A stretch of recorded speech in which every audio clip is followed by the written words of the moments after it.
First of all, congratulations all three of you. It's really good stuff. Secondly, Diane, how did you arrive at the point where the community, the municipality said, hey, we want this? They bought into it. Obviously, did a good job of that. Why did they say we're going to support this? Honestly, I think, well, this is how it happened. It was Christmas. We had stretched our budget for the grant another 6 months, and we took off for the holidays, and I came back in January, and I looked across the table and said, so am I still going to get paid to do this? And basically, over that break, the Director of Parks and Recreation and the town manager were both of the opinion that they had the money and that this is what we needed to do. So to some extent, our small little town happened to have the right people in the right places of power to allow it to happen. And I think they made a really wise decision on a number of levels, both personal but also from a community standpoint. I mean, we have such buy-in for our program. Yes, please. Where is the Lord's Acre? It's in Fairview, which is about 10 or 15 minutes south of Asheville. I know Fairview. All right, you are a 501c3? 501c3? We are also. I have the health department as my fiscal agent, so we're a You're nonprofit. umbrellaing under the Yes. health department. You can umbrella under churches as well. Yes. Right. And you said, Adam, Yes. that you supply tools, equipment, and fertilizer? Yeah. Do you have strict adherence to organic? Both the gardens I work with are grown using organic cultural methods, and we rely on the certified USDA organic as a guide, but not the end-all be-all of what it defines But no natural. 7, No 7, DT, no Roundup. Miracle Grow is not a miracle, folks. It is It's not. not a miracle. It destroys soil in the long term. One of the things I would like to put into essentials is I recommend when you're starting a garden, especially if you're going to have children around, garden using organic methods. Start there. Do the best you can. I just wanted to add to, not take away from questions, but to what Diana said about the Black Mountain bought, when they looked at her and they like, she made them want that, or that community did. I think it's the same with churches. I've heard of quite a few churches where you have these boards and they're like, no, we need parking, I don't want to do that, and all these reasons. Once the garden's there, and it's beautiful, and it's successful, and the community buys in, like people, that all goes away. It usually all goes away. I have one more question for where does, I know that y'all supply the community table. Do you supply the local soup kitchen also? We supply our local food pantry, which is a quarter-mile away. We supply our local welcome table, which is a quarter-mile away. And then we've had buy-in from a community member who said, I'm going to do something about this. She wants to take all the excess and make it distributed locally. So no soup kitchen in your area, is that? Well, we have what's called the welcome table, which I think is better than a soup kitchen, because it's a concept that brings everybody together. You pay what you can, if you can. That's and what so we other do. than a soup kitchen, you're bringing, again, you're not separating people, you're bringing them together. We call it the Church of Food. How do you get to use your food from the gardens in your kitchen? Because where I'm at, we have what's called a farm cafe. And they have guidelines about food in which they can take in, because we've got one fellow who donates beef, but he cannot give it to them because it's not been inspected by meat inspectors. I think if you're not selling it, that's not true. They do it. They do. Feed all regardless of means. You pay what you can. Yeah.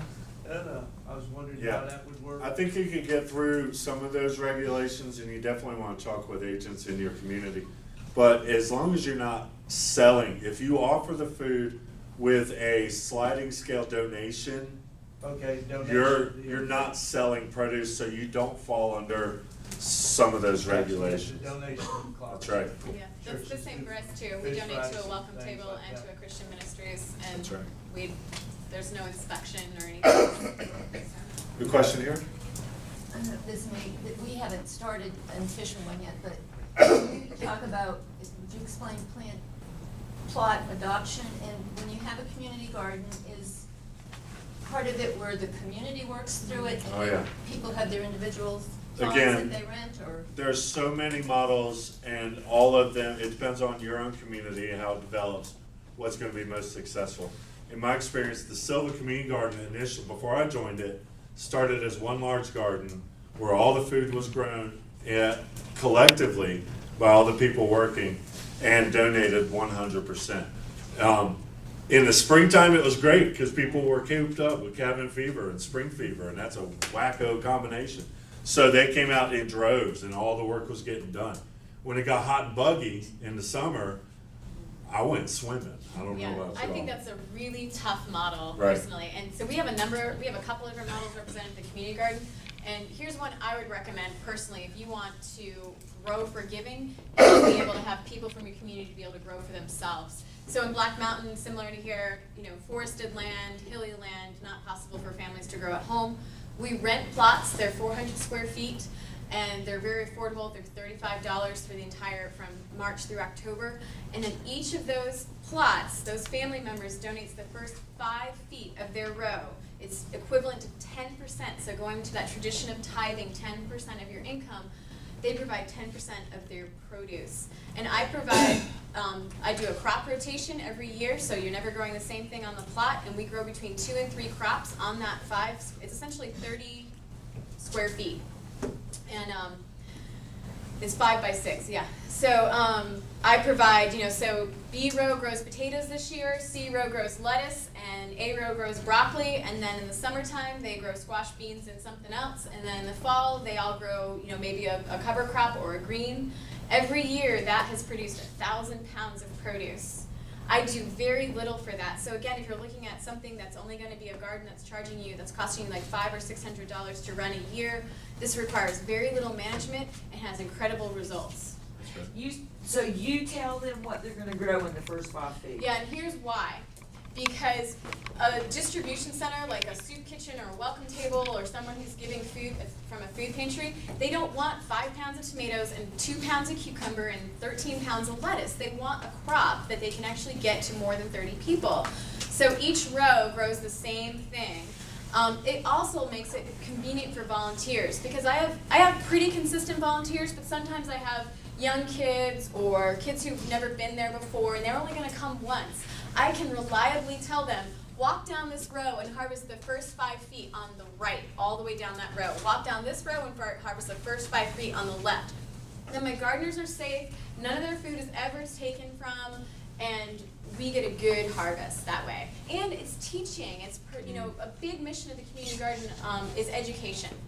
And so I provide instructions, I laminate instructions, and I put them up in the shed for each row, and it gives them different planting styles and methods, so they can experiment and they can see what works and what doesn't, and they can be, they can see that the person next to them did it in this method, and they did it in this method, and who got the better yield. Sure. And again, there's so many different models.